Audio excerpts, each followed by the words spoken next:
remember going to annual conference years ago with one of my buddies. He was a preacher in Summersville. We both were. And we were heading out to annual conference. Well, I noticed we took a turn off the road and headed in a different direction. I said, "Where are you going?" He said, "Oh, I forgot to tell you." He said, "I have a funeral I have to preach before we go to annual conference." And you know, I'd been with him all day, and I asked him, I said, "Have you had any time to work on this funeral?" He said, "No." He said, "You're going to see what 30 years of experience can do for you." He hadn't worked a bit on the funeral. And I remember going into the funeral home and sitting down and listening. And I thought, boy, that's not good. He didn't do very well. He should have prepared for the funeral. It was sort of a disaster. And I thought, maybe you needed 40 years of experience. I thought about that, and I thought, you know, he really didn't take that seriously. He really didn't take that seriously. Things you take seriously, you prepare for. Now, this week, I haven't took this very serious. I'll be honest with you. I haven't took it very serious. I thought, you know, I'll just get up there. I've got 35 years of experience, and you'll see what 35 years of experience will do for me. I'll sort of tell a story, and I'll sort of fluff my way through this. You know, I'll sort of give you half measure. I won't give you the whole load. I'll sort of just give you half measure. I won't swing real hard. I'll just swing real easy with this sermon. Does it really matter? Does it really matter? Don't believe a word of that.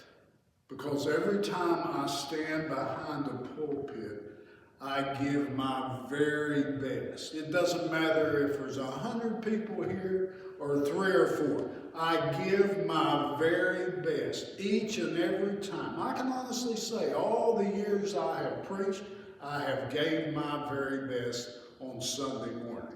Now, I'm not saying they were good sermons. Some of them, let's face it, weren't very good. But it wasn't because I haven't given my best. You don't believe me? You don't believe me? Just ask the Lord. I have given my very best. We should always give our best.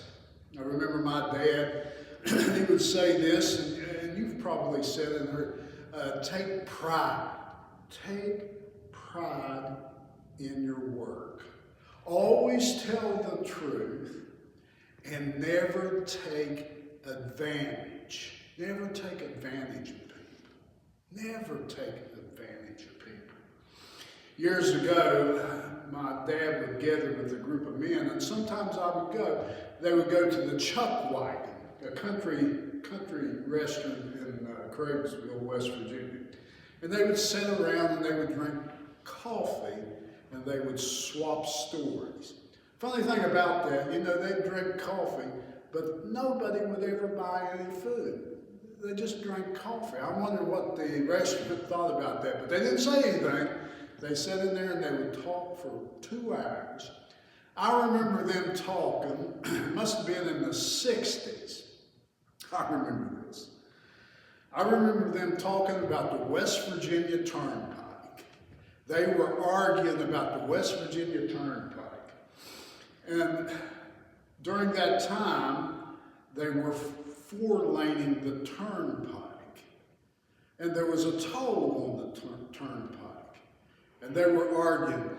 The word at that time was when they finished the West Virginia Turnpike, they would take all the tolls off. You wouldn't have to pay to drive the West Virginia Turnpike. I remember my father saying, he said, they will never take the tolls off. And he said what they'll probably do, they will probably increase the tolls every year.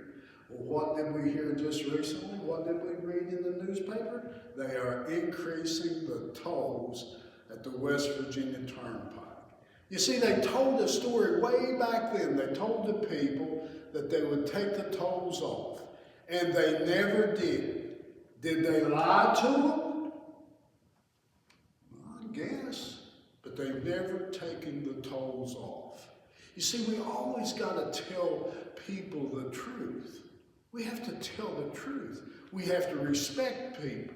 And we always have to give our best. Just this week, I was standing at the football field, and the fellow came up to me, and he said, "Let me tell you a story. Let me tell you a story," you know.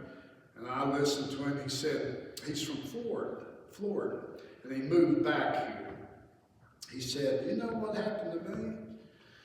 He said, I took my car in to be inspected. In West Virginia now, we only have to get it inspected every 2 years.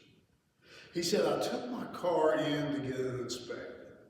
He said they came out with a list, a big list. Have to repair this, have to repair this, have to repair this.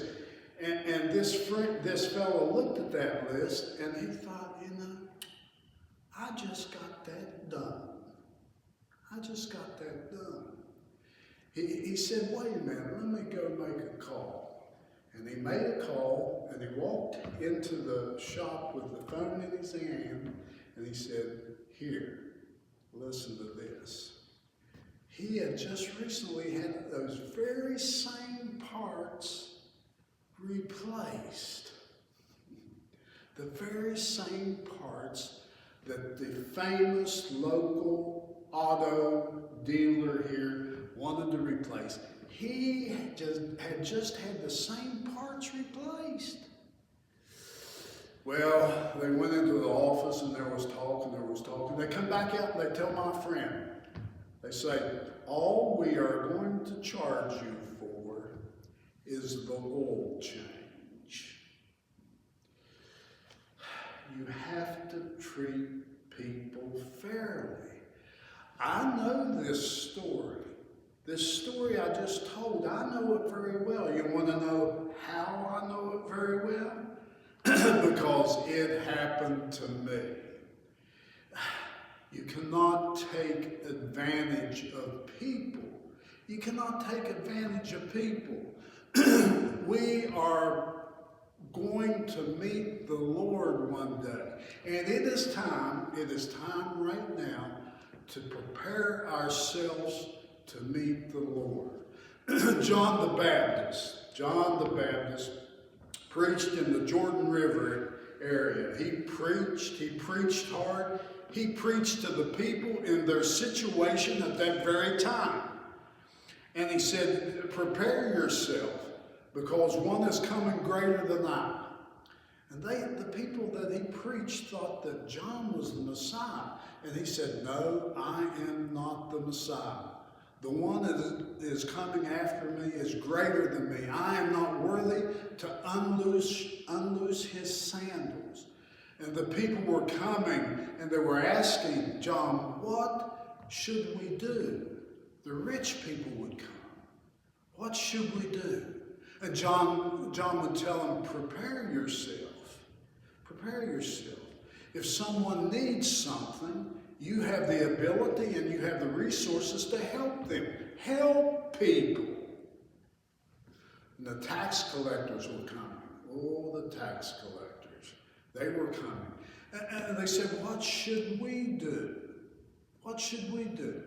And John said, don't collect more tax than is required. Don't take advantage of people. In our day, in our society, in our culture, how many organizations, how many people are taking advantage of people, and especially the poor? The soldiers were coming, the Roman soldiers were coming to John. What should we do? What should we do? How should we prepare?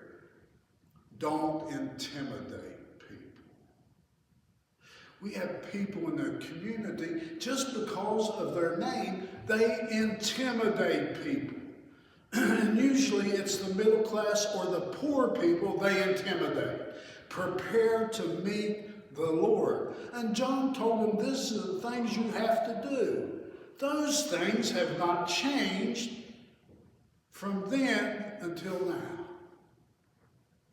John said, one coming after me is greater than me.